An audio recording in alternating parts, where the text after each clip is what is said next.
Tristan's POV. She's sleeping at the sofa. She's so beautiful and I can't believe she doesn't know that. I could stare at her for hours. She's my obsession and I know I'm being possessive with her. At napakasaya ko dahil asawa ko na siya ngayon. It is unhealthy how obsessed I am with her. My feelings for her is above average when I fell in love with Clarice. This time I know, Lara is above special. Gusto ko siyang maprotektahan kaya biglaan ang kasal namin. Kung nasa poder ko siya maninirahan, maaari na hindi na maulit pa ang panloloob na ginawa ni Larry sa kanya. It scares me. If something bad will happen to her, it makes me behave impulsive. Hinaplos ko yung buhok ng aking asawa. That contract will just be a paper. Ayokong sundin ang nilalaman noon. I will make you fall in love with me, Lara. Little by little. I love you, babe. Bulong ko bago ko siya dinampian ng halik sa labi.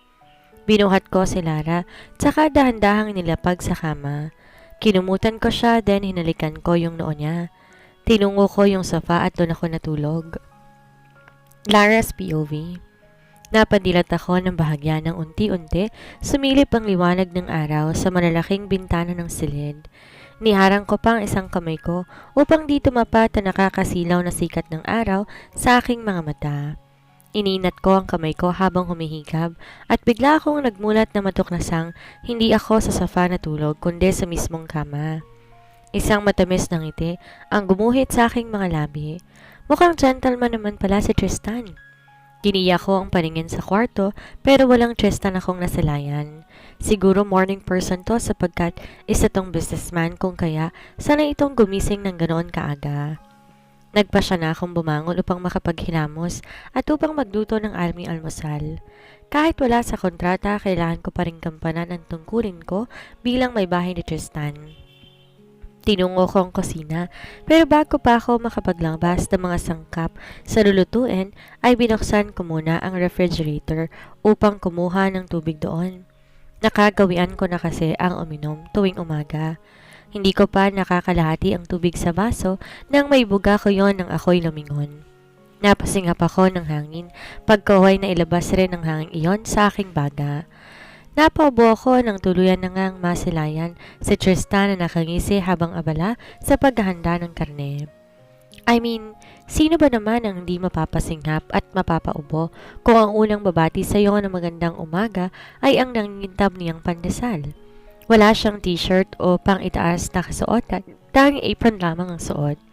Gusto ko nang iiwas ang aking mga mata, subalit may tila magnet yata yung abs niya na humahatak sa aking tingnan yung sparkling abs niya.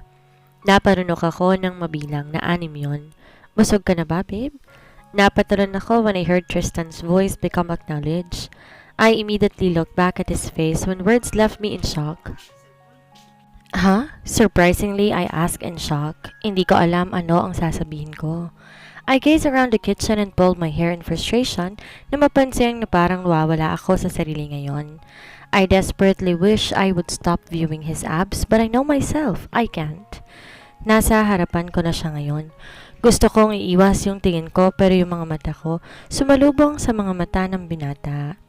Naparunok ako na magtagpo ang mga mata namin. Matatalim niyang tingin na tila dahan-dahang sinusuri ako.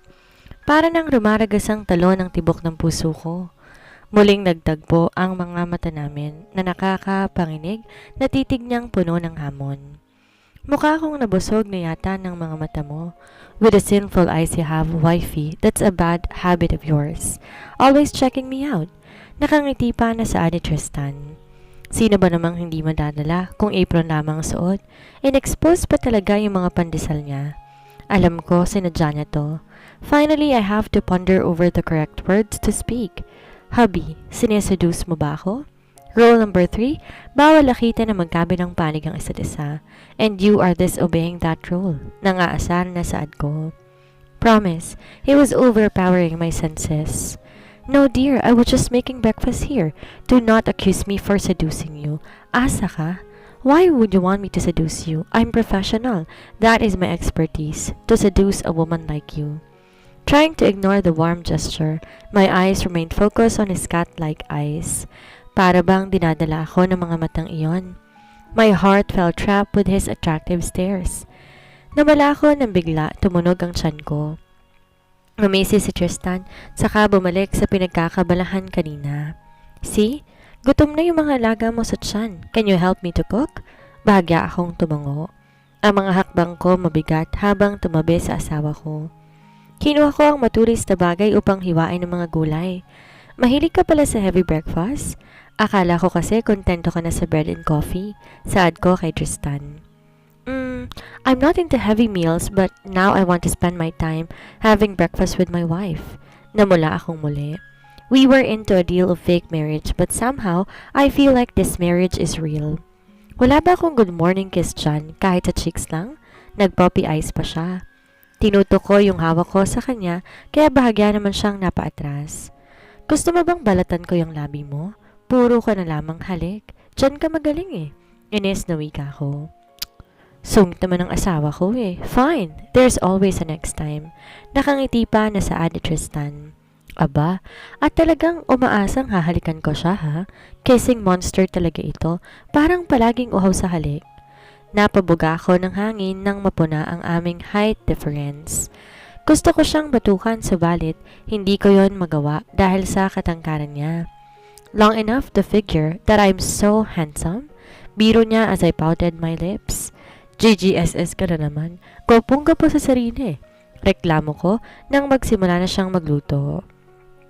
Aminado naman ako na hanga ako sa natatagong talento ni Tristan sa pagluluto. After niyang makapagluto, inayos na ni Tristan yung lamesa niya. Naglagay siya ng pinggan at ng kubyertos. Saglit kong tinungo ang kwarto namin upang mangalkal ng damit niya. Bumalik akong muli sa kusina, dala yung white v-neck shirt niya, tsaka inihagi sa kanya. Isuot mo nga yan, naaalibad ba rin ako dyan sa abs mo? Too late para bawiin yung sinabi ko dahil tumatawa na si Tristan. So, you like my abs? No worries, para sa mga mata mo lang naman yan. Nagbihis na siya, tsaka naupo sa dining table. Kinuha ko ang pagkakataong yon para mabatukan siya. Isang malakas na batok ang ginanti ko sa kanya. Tumatawa pa ako na makitang napahawak si Tristan sa ulo niya. Hubs, you deserve that. Bumubungis-ngis kong sabi. Bago umupo sa table, kaharap si Tristan. Nilagyan ni Tristan ng pagkain yung pinggan ko. Hindi ko siya napigilan dahil tila umiiral ang pagiging gentleman niya. This side of him was at I did not expect. All I knew is that he was a cold-hearted businessman. Teka, ang unfair. Bakit naman puro damo yung akin? Tanong ko na mapansing puro gulay ang nasa plato ko. No meat for you, wifey. It's all mine. Napabuga naman ako ng hangin sa pagkainis. Tumayo ako at saka kinuha yung tinidor para kunin yung ilang karne sa pinggan ni Tristan. Pero yung magaling kong asawa ay sadyang alerto kaya agad itong tumayo at tinaas yung plato niya upang hindi ko na maaabot. Ang sama mo, at least bigyan mo ako ng 2 piraso ng karne. Mag-diet ka kasi. Concern lang ako sa kalusugan mo, Lara. Aba, hindi naman ako mataba ah. Please give me 2 slices. No, Tristan. Malakas sa sigaw ko. No! Hubby, sigaw ko habang nakatiad na. Inabot yung plato niya. At dahil sa kakaabot kong yon, out of balance ako dahilan para mapayakap ako sa asawa ko. Napayakap ako sa bewang niya habang ang aking mukha ay nakatagilid at nakadikit sa tapat ng dibdib niya. I can hear his heart beating like a drum, realizing our awkward position. Umalis nga ako sa pagkakayakap sa kanya. Sobrang init ng mukha ko nang tinungo ko na yung upuan. Nagsimula na rin ako na sumubo upang itago ang aking kahihiyang nararamdaman. Bumalik na rin ito sa lamesa, sa kanya pinagpalit yung plato namin. Magtatanong sana ako kung bakit niya yun ginawa, subalit sumubo na rin ito. He gave me a smile as I got a questioning glare at him. Thank you pala, dahil pinupunta mo yung family ko sa wedding natin, I said, and then he nodded his head. They are your family, kaya dapat lang mawitness nila ang kasal ng panganay nilang anak. Hindi ko mabilang kung ilang beses akong pinamulahan ng mukha. Nagiging mabulaklak kasi ang pananalita ni Tristan. He suddenly became a wallflower. So I think paparusahan kita ngayon for breaking rule number 3. Tristan gave me a blank expression. Para bang wala siyang pake kahit alam niyang nilabag niya ang rules sa kontrata. Okay, so what's my punishment? Tristan said as he handed me a wink. Gagawa tayo ng palasyo? Excited kong sabi. Dagsalubong ang kilay niya kasabay ng paghinto niya sa pagsubo habang tila nagtatanong naman ang mga mata niya. Palasyo? I already have a mansion. Napangawi naman ako. Gumagana na naman kasi ang kayabangan niya. Kailangan ba talagang ipangalandakan mo sa akin kung gaano kakayaman? What I mean is, gawa tayo ng palasyo made out of white sand. He crossed his arms and raised his eyebrows. Ayoko. That's a no. Napapailing pa na saan ni Tristan. Tristan's POV. Nakasimangot akong nilapag yung malit na timba sa tabi ni Lara habang tila to batong binubuo yung palasyo niya. Buhusan mo na to, dali. Excited niyang utos. No choice ako but to follow orders. Stop. Ang dami mo namang nilalagay na tubig. Are you crazy? Crazy about you, my dear wife. Pa-cute pa na saad ko. Napailing naman si Lara. Kakaiba na yung radar mo. Tumawa ako. She also laughed at me, making my heart jump out of my chest. Hubby, help me naman. Huwag kang tatamad-tamad dyan. Gawin na natin yung White Castle. Umupo ako sa tabi niya at tila kami, mga batang naglalaro sa buhanginan, habang itinatayo ang kastilyong buhangin. Tawa naman ng tawa si Lara na tila batang humahagikik. It's fun. We both laugh, but tears of joy spilling in our eyes. I wish things could stay like this forever. I wish I could freeze time for just a while. When we finally stopped laughing, Lara looked at me in the eye. I swear, gustong-gusto ko yung titig niya na para ba akong natutunaw at nakatulala. The next thing she did catches me off guard. Hinaplos niya yung mukha ko gamit yung kamay niya na nasa buhangin. Nang tawa ito ng tawa na makitang nadungisan yung mukha ko. Mukha ka ng caveman. Cute, she screamed, at hindi ako makakapayag na hindi siya magantihan. Binasa ko rin yung kamay ko sa buhangin, saka ako ngumisi sa kanya.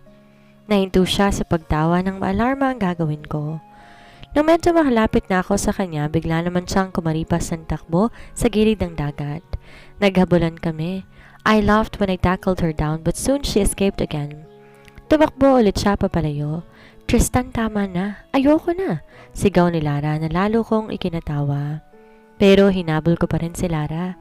Kailangan kong makagante, wifey. So better run, cause you're gonna pay big time if you let me catch you. Dahil sa sinabi ko ay dumoble yung bilis ng takbo niya, but I am a fast runner. Mabilis ko na lamang din siyang naabutan. I gave up so quickly, and she knows that as well. She runs fast, but only trip over on her own feet, at tuloy na siyang nadapa. Sinubukan niyang umatras pero hindi niya nagawa. Napatawa ako sa pagiging clumsy niya. I helped her stand out, but she acted brave and mighty. Akala ko magpapatalo ako. Sinubukan niya na muling makatakas pero hindi ako makakapayag na makaalpas siya sa akin. Niyakap ko siya sa likuran niya as we threw our bodies in the ocean. Napasinghap si Lara nang maramdaman ng malamig na tubig na lumamon sa aking katawan. Pero sa halip sigawan o batukan ako nito, she smiled at me. Tiningnan ko siya at nakita kong pareho kami na magulo ang ayos. Sa kabila nito, ngumiti siya at nagsabi, "Ang saya nun, hubby." Lara's POV. So how long have you been working? I tried to strike up a conversation to vanish the awkward silence within us. Inabot ni Tristan sa akin yung cinnamon tea na siya mismo ang gumawa. Umupo siya sa aking tabi at pagkawan, pinunasan niya gamit ng maliit na puting tuwalya ang kanyang nabasang buhok.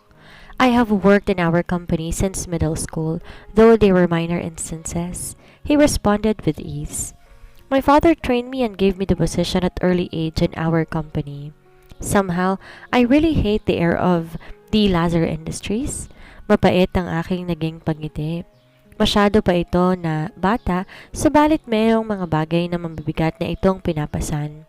Bilang tagapagmana, wala siyang nagawa kung hindi ang sundin ang ipinag-uutos ng kanyang ama. He does not appear to mind my attempt at small talk. In fact, he seems to welcome it and continues. I'm sure you're no stranger to hard work. Tumango ako. Pagka-graduate ko kasi ng high school, naghanap na ako ng mga sidelines or part-time jobs habang pinagsasabay ang trabaho at pag-aaral sa kursong BS Marketing. Subalit na makapagtapos sa kolehiyo at hindi ako matanggap sa pinag-a-applyan kong kumpanya dahil sa higpit ng kompetensya. Isa pang dahilan kung bakit hindi ako matanggap ay ang aking school background. Hindi ata nila gusto na nagtapos na ako sa isang mababang pamantasan na university kahit alam ko na qualified naman ang resume ko. Oo, yun lang ang bukod tanging na isagot ko. It takes him a moment to recollect himself but he returns with a smile. Believe ka na ba sa akin ngayon? At my young age, I had an extraordinary achievement, and it impressed how someone as young as me could accomplish things. I am a goal-oriented wifey. If I want something, gagawin ko ang lahat para makuha yon. What Tristan wants, Tristan gets. My lips paltered with a smirk. Gusto ko talaga tong sakyan sa sobra niyang kayabangan. Masyado siyang bilib sa kanyang sarili. Do you believe in marriage? Matapos tong humigop ng tea, bumaling ito sa akin at tumango.